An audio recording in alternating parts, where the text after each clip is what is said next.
ദുഃഖവെള്ളിയാഴ്ചത്തെ രണ്ടാമത്തെ പ്രദക്ഷിണത്തിന് മുൻപേ നമ്മുടെ ഈ ദിവസത്തിന്റെ പ്രധാനമായിട്ടുള്ള ചില പ്രതീകങ്ങൾ നമ്മുടെ ശ്രദ്ധയിൽ ഇതിനകം നമ്മൾ വെച്ചിരിക്കുകയാണ്. കർത്താവിന്റെ കുരിശ് വഹിച്ചുകൊണ്ട് യെരുശലേമിൽ നിന്നും ഗോൽഗോത്തായിലേക്ക് പോകുന്നതിന്റെ സൂചനയായിട്ട് നമ്മൾ ഒരു പ്രതീകമായിരിക്കുന്ന പ്രദക്ഷിണം നടത്തി. വായിച്ചിരിക്കുന്ന ഏവൻഗേലിയോനുകൾ നമ്മൾ ശ്രദ്ധിക്കുവാണെങ്കിൽ നമ്മൾക്കിന്ന് ധ്യാനിക്കുവാനും കർത്താവ് ചെയ്തിരിക്കുന്നതായിട്ടുള്ള പല കർമ്മങ്ങളുടെയും അർത്ഥം തെളിയിക്കുന്ന സേതറാകൾ നമ്മൾ ശ്രദ്ധിച്ചു കാണും. പ്രത്യേകമായിട്ട് വിശുദ്ധ മത്തായിയുടെ ശ്രീയായുടെ സുവിശേഷത്തിൽ നമ്മൾക്കിന്ന് അനവധി പ്രാവശ്യം നമ്മളുടെ ശ്രദ്ധയിൽപ്പെടുത്തിയ ചില ചിഹ്നങ്ങൾ നമ്മൾക്ക് ഒരു പക്ഷേ നമ്മൾക്ക് ഒന്ന് നമ്മുടെ ധ്യാനത്തിന് അവർ കൊണ്ടുവന്ന് കാണും, അല്ലെങ്കിൽ ഭാഗമാക്കി കാണും. മറ്റൊരു സുവിശേഷത്തിലും ഇത്ര മാത്രമുള്ള ഓരോ പ്രതീകങ്ങൾ കൂട്ടിച്ചേർക്കുന്നതും അവ കർത്താവിന്റെ മരണവുമായിട്ട് ബന്ധിപ്പിക്കുകയും ചെയ്യുന്നത് നമ്മൾക്ക് മത്തായിയുടെ സുവിശേഷത്തിൽ മാത്രമാണ് കാണുന്നത്.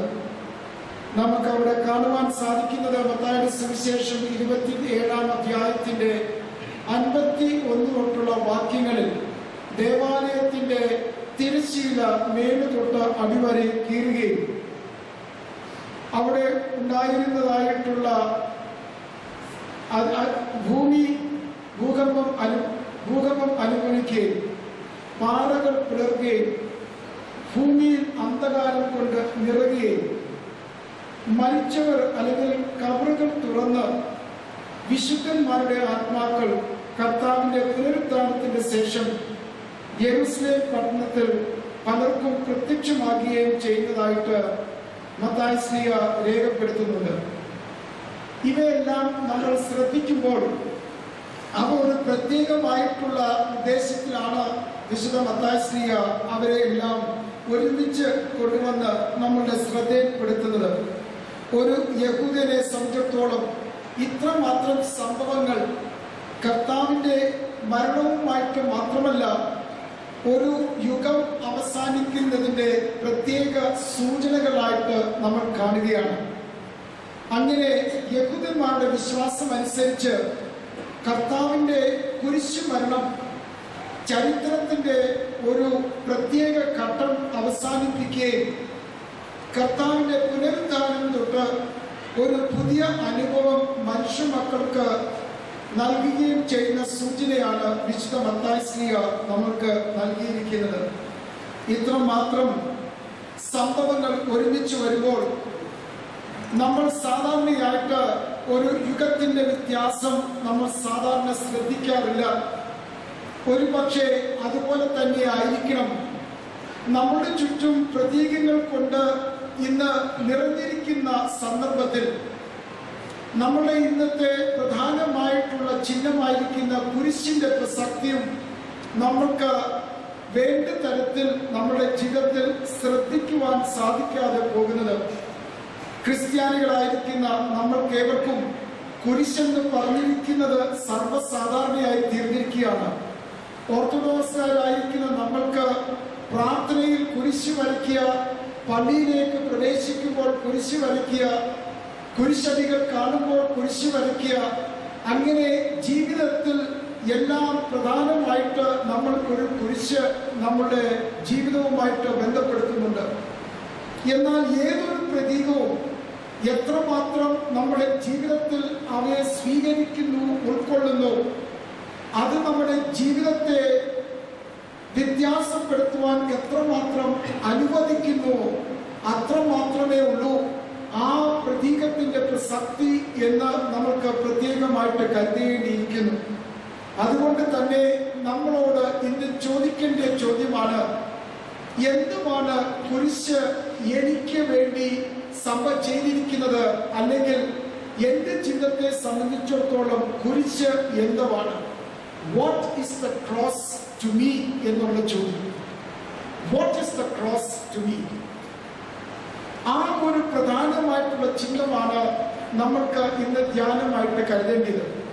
രാവിലെ തൊട്ട് വൈകിട്ട് വരെ നമ്മൾ ഈ കുരിശിന്റെ പല വിധത്തിലുള്ള പ്രവൃത്തികളും മനുഷ്യന്റെ ജീവിതത്തിലെ വ്യത്യാസപ്പെടുത്തുന്നതുമായ സംഭവങ്ങൾ നമ്മൾ പാടുകയും നമ്മൾ ധ്യാനിക്കുകയും ചെയ്തു. ദുഃഖവെള്ളിയാഴ്ച നമ്മുടെ ഭവനങ്ങളിലേക്ക് തിരിച്ചു പോകുമ്പോൾ എന്തെങ്കിലും ഒരു വ്യത്യാസം ജീവിതത്തിൽ വന്നിട്ടുണ്ടോ എന്ന് പലപ്പോഴും ഒരു സംശയം നമ്മുടെ ഏവരുടെയും ജീവിതത്തിൽ നമ്മൾ അഭിമുഖീകരിക്കാറുണ്ട്. കാരണം ഉയർപ്പിന് ശേഷം പഴയ മനുഷ്യനെ നമ്മൾ ഇവിടെ ഒളിച്ചു വെച്ചിരിക്കുന്നു. അത് വലിച്ചെടുത്ത് ഇത്ര ദിവസത്തെ ആത്മീകമായിട്ടുള്ള നേട്ടവും ഒരു നവീകരണവും നഷ്ടപ്പെടുത്തിക്കൊണ്ട് പഴയ മനുഷ്യന്റെ അടുക്കിലേക്ക് നമ്മൾ തിരിച്ചു പോകുന്ന രീതിയല്ലേ ഉയർപ്പിന്റെ ദിവസം സൂചിപ്പിക്കുന്നത് എന്ന് പലരുടെയും ജീവിതം പരിശോധിക്കുമ്പോൾ അത് അങ്ങനെയുള്ള ഉത്തരം കിട്ടുന്നു. യേശുക്രിസ്തുവിന്റെ ജീവിതത്തിൽ കുരിശ് എന്ന് പറഞ്ഞിരിക്കുന്നത് തന്നെ സമീപിച്ചിരിക്കുന്ന ഏതൊരു വ്യക്തിയെയും രൂപാന്തരപ്പെടുത്തുന്ന ഒരു സംഭവമായിട്ട്, ഒരു യാഥാർത്ഥ്യമായിട്ട് നമുക്ക് കാണാൻ സാധിക്കുന്നു.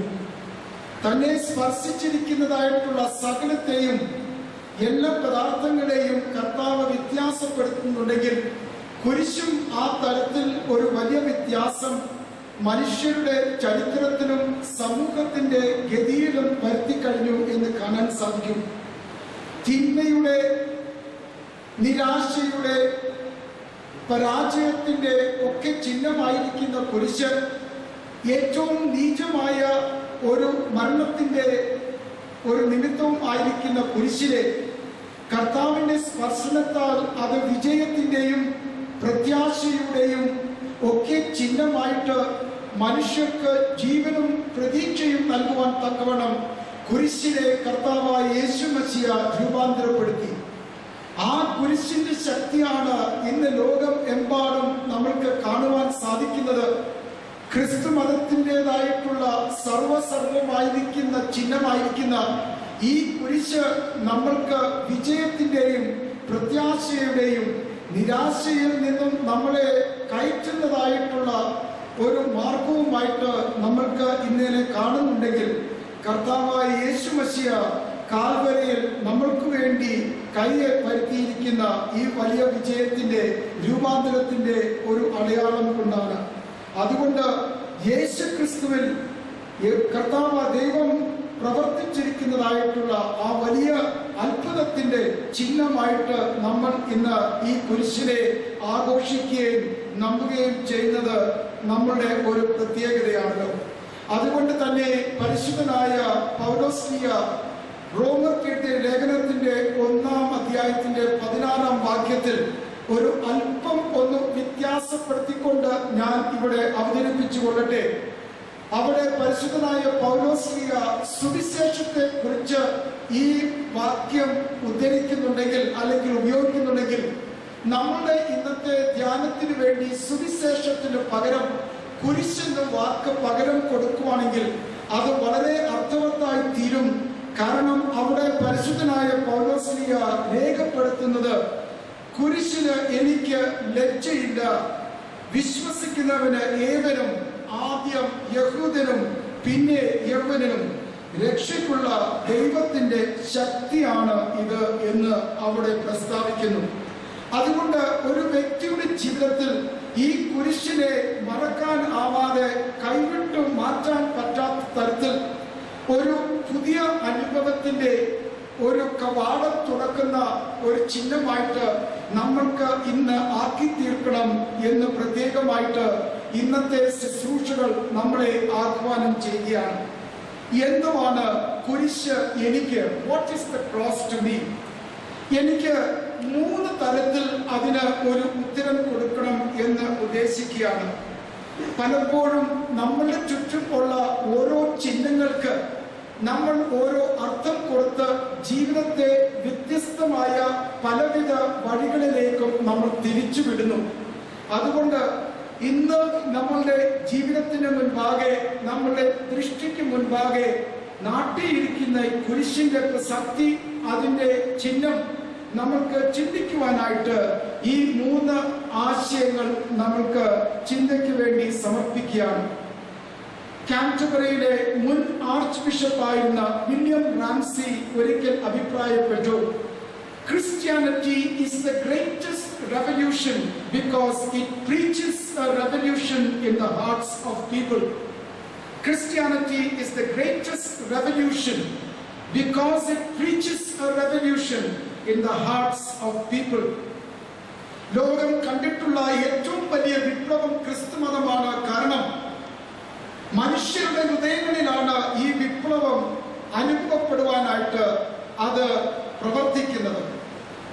ഒരു ക്രിസ്ത്യാനിയെ സംബന്ധിച്ചിടത്തോളം ഇന്നേ ദിവസം കർത്താവിന്റെ കുരിശുമായിട്ടുള്ള ആഭിമുഖ്യത്തോടുകൂടി, നേരിടുന്നതോടുകൂടി അവന്റെ ജീവിതത്തിൽ ഒരു അട്ടിമറിയാണ് ഉണ്ടാകുന്നത്. ആ അട്ടിമറി എന്ന് പറഞ്ഞിരിക്കുന്നത് അവന്റെ ജീവിതത്തിൽ അവൻ സുരക്ഷിതമായിട്ട് ജീവിച്ചിട്ടുണ്ടെങ്കിൽ അതിൽ നിന്നും വ്യത്യസ്തമായിട്ടുകൊണ്ട് പുതിയ കാഴ്ചപ്പാടോടുകൂടി, പുതിയ ജീവിത ശൈലിയോടുകൂടി, അതിനോട് അനുയോജ്യമായ തരത്തിൽ പുതിയ പ്രവർത്തനങ്ങളോടുകൂടി ജീവിതത്തെയും ലോകത്തെയും ദൈവത്തെയും വീക്ഷിക്കുന്നതായിട്ടുള്ള അനുഭവമാണ്. കാരണം ദൈവത്തിന് പ്രവർത്തിക്കുവാൻ സുരക്ഷിതമായിരിക്കുന്ന സാഹചര്യത്തിൽ നമ്മുടെ ജീവിതത്തിൽ നമ്മൾ പടുത്തുയർത്തിയിരിക്കുന്നതായിട്ടുള്ള സുരക്ഷിതമായ കോട്ടകളിൽ നമ്മൾ വസിക്കുമ്പോൾ ദൈവത്തിന് പ്രവർത്തിക്കുവാൻ സാധ്യമാകുന്നില്ല. യേശുക്രിസ്തുവിന്റെ ജീവിതത്തിൽ കുരിശ് എന്ന് പറഞ്ഞിരിക്കുന്നത് തന്റെ അടിസ്ഥാനപരമായിട്ടുള്ള മുൻവിധികൾ സകലവും തെറിപ്പിച്ചുകൊണ്ട് തന്റെ പിതാവായ ദൈവത്തിന്റെ സ്വന്തം കയ്യിൽ തന്റെ പ്രാണനെ കൊടുത്തിട്ടുണ്ടെങ്കിൽ ഇന്ന് ഏതൊരു ക്രിസ്ത്യാനിയെ സംബന്ധിച്ചിടത്തോളം കർത്താവിന്റെ കുരിശ് ആഹ്വാനം ചെയ്യുന്നത് നമ്മൾ പടുത്തുയർത്തിയിരിക്കുന്നതായിട്ടുള്ള സുരക്ഷിതമായിട്ടുള്ള കോട്ടകളെ തകർത്തുകൊണ്ട് നമ്മൾക്ക് ദൈവം തരുന്ന അസ്വസ്ഥതയിൽ നമ്മൾക്ക് പരിപൂർണമായിട്ട് നമ്മളെ തന്നെ സമർപ്പിക്കുക എന്നുള്ളതാണ്. നമ്മൾക്ക് പലപ്പോഴും ദൈവത്തെ ആശ്രയിക്കുന്നത് നമ്മളുടെ ശക്തിയുടെയും നമ്മുടെ ആസ്തിയുടെയും അറ്റത്ത് ചെല്ലുമ്പോൾ മാത്രമാണ്. മുട്ടിന്മേൽ പ്രാർത്ഥിക്കുന്ന അനുഭവം മനുഷ്യന് ഗതിയേറ്റ അവസരത്തിൽ മാത്രമാണ്. പക്ഷെ ദൈവത്തിന് അത്ഭുതങ്ങൾ പ്രവർത്തിക്കണമെങ്കിൽ ദൈനംദിനം നമ്മളുടെ ജീവിതത്തിൽ നമ്മളുടെ സുരക്ഷിതമായ അവസ്ഥയെ നീക്കിക്കൊണ്ട് ദൈവത്തിന്റെ അത്ഭുതങ്ങൾ പ്രവർത്തിക്കുവാൻ ദൈവത്തിന് ഇടം കൊടുക്കുന്ന അസ്വസ്ഥതയാണ് ജീവിതത്തിൻ്റെതായിട്ടുള്ള പ്രധാനമായിട്ടുള്ള ലക്ഷ്യം. അല്ലെങ്കിൽ നമ്മൾക്ക് ദൈവത്തിന്റെ അത്ഭുത പ്രവൃത്തികൾ ജീവിതത്തിൽ കാണുവാൻ വളരെ ചുരുക്കമായ അവസരങ്ങൾ മാത്രമേ കാണുകയുള്ളൂ. 3 ചെറുപ്പക്കാർ ആനിയന്മാര് അവര് തീച്ചൂളയിലേക്ക് ഇടുമ്പോൾ അവർക്കൊരു പക്ഷേ പ്രതീക്ഷിച്ച് കാണും ദൈവം അത്ഭുതമായിട്ട് ഈ സംഭവം, ഈ സാഹചര്യം ഞങ്ങളിൽ നിന്നും ഒഴിവാക്കണം. പക്ഷേ അവരുടെ ജീവിതത്തെ നശിപ്പിക്കുന്നതായിട്ടുള്ള അസ്വസ്ഥത സൃഷ്ടിക്കുന്നതായിട്ടുള്ള തീച്ചൂളയിൽ അവൾ വീഴുമ്പോൾ മാത്രമാണ് ദൈവത്തിന്റെ അത്ഭുതം പ്രവർത്തിക്കുവാനായിട്ട് സാധിക്കുന്നത്. അവിടെ 4ാമതൊരു ആൾ വന്നുകൊണ്ട് തീയുടെ പ്രവൃത്തിയെ അല്ലെങ്കിൽ സ്വഭാവത്തെ വ്യത്യാസപ്പെടുത്തുന്നതായിട്ട് നമ്മൾക്ക് ആ സാഹചര്യത്തിൽ മാത്രമാണ് നമ്മൾക്ക് കാണുവാനായിട്ട് സാധിക്കുന്നത്. ഒരു ദാനിയേൽ സിംഹക്കുഴിയിൽ വീണ് കഴിഞ്ഞിട്ടാണ് അവിടെ ദൈവത്തിന്റെ അത്ഭുതം കാണുവാനായിട്ട് സാധിക്കുന്നത്. അതുപോലെ തന്നെ കുരിശിൽ കിടക്കുന്നതായിട്ടുള്ള യേശു ക്രിസ്തുവിന്റെ ജീവിതത്തിൽ ദൈവം പ്രവർത്തിക്കുന്നതായിട്ടുള്ള സംഭവം എന്ന് പറഞ്ഞിരിക്കുന്നത് പരിപൂർണമായിട്ടും സകലവും ത്യജിച്ചുകൊണ്ട് തന്റെ പിതാവിന്റെ കൈകളിലേക്ക് തന്റെ ആത്മാവിനെ സമർപ്പിച്ചപ്പോൾ 22-ാം സങ്കീർത്തനത്തിൽ കാണുന്നത് പോലെ സകലത്തെയും സമർപ്പിച്ചിരിക്കുന്ന യേശു ക്രിസ്തുവിനെ ദ്രവത്വം കാണാതെ മരണത്തിന്റെ പിടിയിൽ നിന്നും വിടുതൽ കൊടുക്കുവാൻ തക്കവണ്ണം സ്വർഗസ്ഥനായ പിതാവ് സ്വർഗത്തിൽ നിന്നും കൈയിറക്കി തന്റെ ഏകജാതനെ സംരക്ഷിക്കുന്ന മഹാ അത്ഭുതമാണ് നമ്മൾ ഇനിയും അടുത്ത ദിവസം നമ്മൾ വീക്ഷിക്കുന്നത്. അതുകൊണ്ട് കർത്താവിൽ സ്നേഹിതരെ, കുരിശെന്ന് പറഞ്ഞിരിക്കുന്നത് എന്റെ ജീവിതത്തിൽ അലട്ടിക്കൊണ്ടിരിക്കുന്നത് ഒരിക്കലും എനിക്ക് സ്വസ്ഥത തരാതെ എനിക്കെപ്പോഴും ദൈവം തരുന്ന ആ അസ്വസ്ഥതയിൽ മാത്രം എനിക്ക് പരിപൂർണ സ്വസ്ഥത കണ്ടെത്തുവാൻ എന്റെ ജീവിതത്തെ തിരിയുമ്പോൾ മാത്രമാണ് കുരിശിന്റെ പ്രസക്തി എന്റെ ജീവിതത്തിൽ യഥാർത്ഥമായി തീരുന്നത് എന്ന് പ്രത്യേകമായിട്ട് ഈ അവസരത്തിൽ നമ്മൾക്ക് ശ്രദ്ധിക്കാനായിട്ട് സാധിക്കും. രണ്ടാമതായിട്ട് നമുക്ക് ശ്രദ്ധിക്കേണ്ട കാര്യമാണ്, മറ്റുള്ളവരല്ല നമ്മളുടെ ജീവിതത്തിന്റെ ഗതി നിർണയിക്കേണ്ടത്, തീരുമാനിക്കേണ്ടത്. It is not others who set the agenda for my life. നമ്മൾക്ക് ജീവിതത്തിൽ അങ്ങനെയാണല്ലോ നമ്മൾ പലപ്പോഴും പ്രവർത്തിക്കുന്നത്. നമ്മളോട് പ്രവർത്തിക്കുന്നത് അനുസരിച്ച് അതിനെ പ്രതികരിക്കാൻ തക്കവണ്ണം ജീവിതത്തെ നമ്മൾ നയിക്കുന്നു. എന്നോട് സ്നേഹിക്കുന്നവരോട് ഞാൻ തിരിച്ച് സ്നേഹിക്കുന്നു, എന്നോട് വെറുക്കുന്നവരെ ഞാൻ തിരിച്ചു വെറുക്കുന്നു. ഏതെങ്കിലും തരത്തിൽ എന്നെ ഉപദ്രവിക്കുന്നുണ്ടെങ്കിൽ അവരെ തിരിച്ച് ഉപദ്രവിക്കുന്നു. എന്നോട് ക്ഷമിക്കുവാൻ സാധിക്കാത്തവരോട് ഞാനും ക്ഷമിക്കുന്നില്ല എന്നുള്ള ഒരു അജണ്ടയാണ് ഏതൊരു വ്യക്തിയുടെ ജീവിതത്തിൽ കാണാൻ സാധിക്കുന്നത്. കുന്നുകുളം ഭാഷയിൽ പറഞ്ഞാൽ ഇങ്ങോട്ട് സ്നേഹിച്ചാൽ അങ്ങോട്ടും സ്നേഹിക്കും. പരിശുദ്ധനായ ബാബാദേവനെ പലപ്പോഴും ഉപയോഗിക്കുന്ന ഒരു പ്രയോഗമാണ്. അപ്പോൾ നമുക്ക് ആ തരത്തിൽ ജീവിക്കുവാൻ മാത്രമേ നമ്മുടെ ജീവിതം നമ്മൾ ക്രമീകരിച്ചിട്ടുള്ളൂ. ഇങ്ങോട്ട് ചെയ്യുന്നതനുസരിച്ച് തിരിച്ച് ചെയ്യുക. പക്ഷേ കുരിശിന്റെ മാതൃക അതല്ലല്ലോ. മറ്റുള്ളവർ ഓരോ തരത്തിൽ വെല്ലുവിളി കൊടുക്കുമ്പോൾ കർത്താവായ യേശു മശിഹ അതിനെ നിരസിക്കുന്നതായിട്ട് നമുക്ക് കാണാൻ സാധിക്കും. പരിശുദ്ധനായ മത്തായിയുടെ സുവിശേഷം 27-ാം അധ്യായം 43 വാക്യങ്ങൾ നമുക്ക് കാണാൻ സാധിക്കുന്നത്, പരീശന്മാരും സദൂക്യരും മത നേതാക്കന്മാരും കുരിശിൽ തൂങ്ങിക്കിടക്കുന്ന കർത്താവിനടുക്കെ വെല്ലുവിളിക്കുന്നത്, നീ ദൈവത്തിന്റെ പുത്രനാണെങ്കിൽ കുരിശിൽ നിന്നും ഇറങ്ങി വരിക, ഞങ്ങൾ നിന്നെ വിശ്വസിക്കാം. നീ മറ്റുള്ളവരെ രക്ഷിച്ചിട്ടുണ്ടെങ്കിൽ നിന്നെ തന്നെ രക്ഷിക്കുക. ഓർത്തുകൊള്ളണം, ഇതെല്ലാം കർത്താവായ യേശു മശിഹായ്ക്ക് സാധ്യമാകുന്ന കാര്യങ്ങളായിരുന്നു. ഒരു പക്ഷേ കർത്താവിന്റെ ജീവിതത്തിൽ ഏറ്റവും അവസാനം നേരിടുന്ന പരീക്ഷണം എന്ന് പറഞ്ഞിരിക്കുന്നത് ഈ വെല്ലുവിളികളെ ത്യജിക്കുവാനോ അല്ലെങ്കിൽ മറികടക്കുവാനായിട്ടുള്ള ഒരു സാഹചര്യം. കാരണം ദൈവത്തിന്റെ പുത്രൻ എന്ന നിലയിൽ കുരിശിൽ നിന്ന് ഇറങ്ങി വരിക മാത്രമല്ല, തന്റെ കൂടെ ഉണ്ടായിരുന്ന സകലരെയും സംരക്ഷിക്കുവാൻ കർത്താവിന് ഏത് തരത്തിലും ഉള്ള ദിവ്യശക്തി ഉണ്ടായിരുന്നു എന്ന് നമുക്ക് ഏവർക്കും അറിയുന്ന കാര്യമാണ്. പക്ഷെ അവിടെയൊക്കെയും ഒരു വലിയ സത്യമാണ് കർത്താവായ യേശു മശിഹ പ്രദർശിപ്പിക്കുന്നത്. എന്റെ ദൈവത്തിന്റെ ഹിതം അനുസരിച്ച് മാത്രം എന്റെ ജീവിതം നയിക്കുവാൻ ദൈവം തന്നിരിക്കുന്ന ജീവിതമാണ് എനിക്കുള്ളത്. എന്റെ പിതാവ് എനിക്ക് നൽകിയിരിക്കുന്ന ജീവിതം എന്റെ പിതാവിന്റെ ഹിതം അനുസരിച്ച് ജീവിക്കുവാൻ ആണ് എന്നുള്ള ഒരു വലിയ സത്യമാണ് കർത്താവ് അവിടെ പഠിപ്പിക്കുന്നത്. അങ്ങനെ ഓരോ ക്രിസ്ത്യാനിയുടെയും ജീവിതം ദൈവഹിതം അനുസരിച്ച് അതിനെ ക്രമപ്പെടുത്തുവാൻ നമ്മൾ ബാധ്യസ്ഥരാണ് എന്നുള്ള സത്യം ഈ കുരിശ് നമ്മളെ പഠിപ്പിക്കുകയാണ്. സ്വർഗവും ഭൂമിയെയും ബന്ധിപ്പിക്കുകയും മനുഷ്യനും തമ്മിൽ ഒത്തൊരുമിച്ച് കഴിയുവാൻ തക്കവണ്ണം ഒരു പുതിയ യാഥാർത്ഥ്യത്തിലേക്ക് നയിക്കുന്ന ഈ കുരിശിന്റെ അർത്ഥം, അതിന്റെ പ്രധാനമായിട്ടുള്ള ഉദ്ദേശം, എന്റെ ജീവിതത്തിന്റെ ഗതി തീരുമാനിക്കുന്നത് എന്റെ സ്വർഗസ്ഥനായ പിതാവാണ്. എന്റെ ജീവിതത്തിന്റെ ലക്ഷ്യം എന്ന് പറഞ്ഞിരിക്കുന്നത്, എങ്ങോട്ട് പോകണം എന്ന് പറയുന്നത് എന്റെ പിതാവിനെ പഠിപ്പിച്ചിരിക്കുന്നതായിട്ടുള്ള സത്യമാണ്. അതുകൊണ്ടാണ് കർത്താവായ യേശു മെസ്സിയ യോഹന്നാൻ ശ്ലീഹായുടെ സുവിശേഷത്തിൽ രേഖപ്പെടുത്തുന്നത്, ഞാൻ പറയുന്നത് എൻ്റെ പിതാവിനെ പഠിപ്പിച്ചിരിക്കുന്ന വാക്യങ്ങൾ, ഞാൻ പ്രവർത്തിക്കുന്നത് എൻ്റെ പിതാവിനെ കാണിച്ചിരിക്കുന്നതായിട്ടുള്ള സത്യങ്ങൾ. അതിൻ്റെ അപ്പുറമായിട്ട് എനിക്ക് പറയുവാനോ എനിക്ക് പഠിപ്പിക്കുവാനോ ഒന്നും അറിയുകയില്ല. ആ തരത്തിൽ നമ്മൾക്ക് തന്നിരിക്കുന്നതായിട്ടുള്ള താലന്തുകളെയും നമുക്ക് ലഭിച്ചിരിക്കുന്നതായിട്ടുള്ള സർവ നന്മകളെയും ദൈവഹിതം അനുസരിച്ച് ഉപയോഗിക്കുവാൻ, സമർപ്പിക്കുവാൻ, മറ്റുള്ളവരുടെ ശുശ്രൂഷയ്ക്ക് വേണ്ടിയും സഹായത്തിന് വേണ്ടിയും സമർപ്പിക്കുവാൻ നമ്മൾക്ക് ജീവിതത്തിൽ ഒരുക്കേണ്ടിയ ഒരു അവസരമാണ് കുരിശ് നമ്മളെ അഭിമുഖീകരിക്കുമ്പോൾ. ആ തരത്തിൽ കർത്താവിന്റെ കുരിശ് നമ്മളെ വിളിക്കുന്നത് നമുക്ക് നൽകിയിരിക്കുന്നതായിട്ടുള്ള വെല്ലുവിളിയാണ്.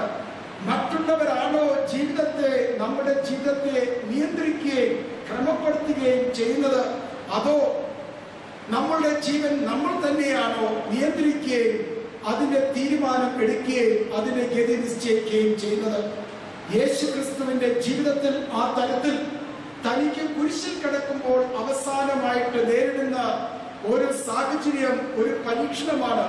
അവിടെയും കർത്താവ് തെളിയിക്കുന്നതായിട്ടുള്ള വലിയ സത്യമാണ്, എന്റെ ജീവിതം എൻ്റെ പിതാവ് എപ്രകാരം നിശ്ചയിച്ചിരിക്കുന്നുവോ, തീരുമാനിച്ചിരിക്കുന്നുവോ അതനുസരിച്ച് മാത്രം ജീവിക്കുവാൻ എൻ്റെ ജീവിതത്തെ ദൈവത്തിന്റെ കരങ്ങളിലേക്ക് സമർപ്പിക്കുന്നു എന്നുള്ളത്. കേട്ടുകൊണ്ടിരിക്കുന്നതായിട്ടുള്ള സഹോദരി സഹോദരങ്ങളെ, നമ്മൾക്ക് മറ്റുള്ളവരുടെ പ്രതികരണം അനുസരിച്ച് നമ്മളോട് പ്രവർത്തിക്കുന്നതിൽ നിന്ന് വ്യത്യസ്തമായിട്ട് ജീവിതത്തെ പരിപൂർണമായിട്ട് ദൈവഹിതം അനുസരിച്ച് ആക്കി തീർക്കുവാൻ ബാധ്യസ്ഥരാണ് എന്ന് കുരിശ് നമ്മളെ പഠിപ്പിക്കുന്നു. മൂന്നാമതായിട്ട് നമ്മൾക്ക് കാണുവാനായിട്ടുള്ള സത്യമാണ്, കുരിശിനെ നമ്മൾ സ്വീകരിച്ചു കഴിഞ്ഞാൽ നമ്മളുടെ ജീവിതത്തിലും സമൂഹത്തിലും ഒരു ഘടകവിരുദ്ധമായ ഒരു സംസ്കാരം സൃഷ്ടിക്കേണ്ടത് ആവശ്യമാണ്. ഒരു കൗണ്ടർ കൾച്ചർ, സാധാരണയായിട്ട് ജീവിക്കുന്നതിൽ നിന്നും വ്യത്യസ്തമായിട്ട് ഒരു യാഥാർത്ഥ്യം എൻ്റെ ജീവിതത്തിൽ സംഭവിച്ചു കഴിഞ്ഞാൽ, സംഭവിക്കണമല്ലോ, അല്ലെങ്കിൽ ഒരു ക്രിസ്ത്യാനി എന്നുള്ളൊരു പേരിന് വാക്കിന് വലിയ അർത്ഥമില്ല. ആ ഒരു പുതിയ സംസ്കാരം എൻ്റെ ജീവിതത്തിൽ യാഥാർത്ഥ്യമാകുമ്പോൾ മാത്രമാണ് എൻ്റെ ചുറ്റുപാടിലുമുള്ള സമൂഹത്തെയും എൻ്റെ പരിചയക്കാരെയും എനിക്ക് വ്യത്യാസപ്പെടുത്തുവാൻ സാധിക്കുന്നത്. അത് സത്യമായിട്ടും രൂപാന്തരപ്പെടുത്തിയാലേ ഈ കുരിശിന് എന്തെങ്കിലും അർത്ഥമുണ്ട്. നമ്മൾ ഇതിനെ കുമ്പിടാൻ പോവുകയാണ്. ആ കുരിശിനെ കുമ്പിടുന്നതിന്റെ പ്രധാന ഉദ്ദേശം, എൻ്റെ സർവവും എൻ്റെ കർത്താവേ, നിന്റെ കുരിശിന്റെ മുൻപാകെ ഞാൻ സമർപ്പിക്കുന്നു.